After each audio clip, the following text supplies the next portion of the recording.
So I just would like now to turn to my good brother. I call him Ogasa.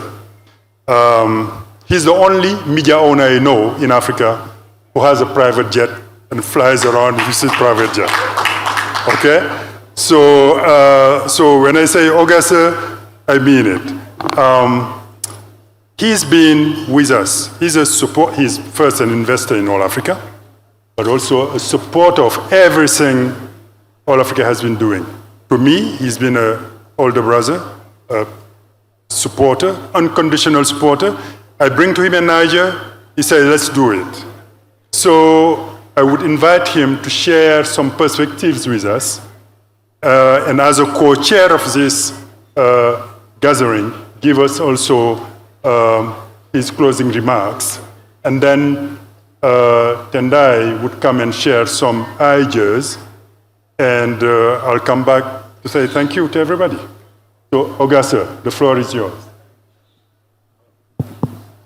Well, thank you, Amadou. And thanks to everyone for staying the course over the last 2 to 3 days. I believe the first All-Africa Media Summit, which I chaired, was in Dakar in 2008. Correct. And then we hosted a big one in Lagos in 2009. And we've moved from country to country.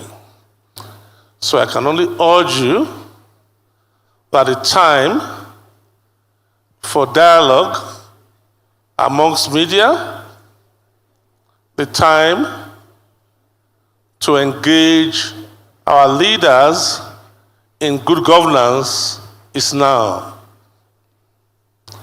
It's a matter of shame that you are a Nigerian, or you are a Kenyan, or you are a South African, and you need visas to go across Africa. Whilst in Europe, they cross borders without action. So if we cannot fix the visa regime within our countries, in our continent, how can we trade with ourselves? So the first barrier that has to come down is the visa barrier between Africa, for there to be meaningful trade between Africa. That's number one.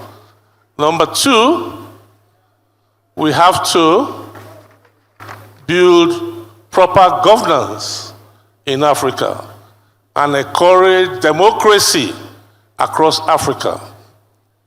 To that extent, we should salute the change coming from Senegal, where democracy is thriving.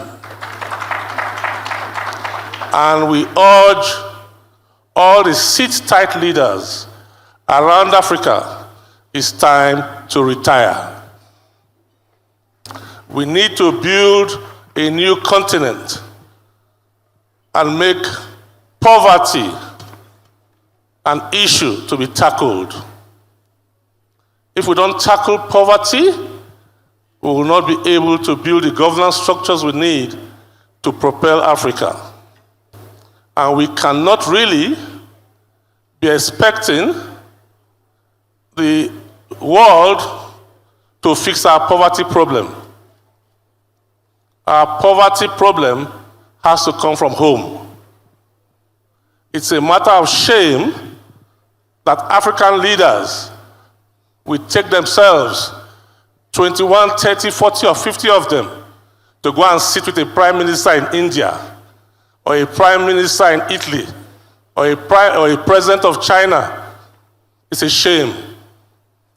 Do the leaders of China, Egypt, Europe, come to sit with one African leader?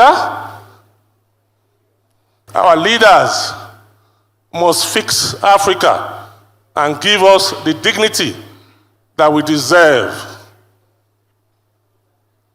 Having said that, the media is a cornerstone for change, and gradually we'll use the media to improve governance and change Africa.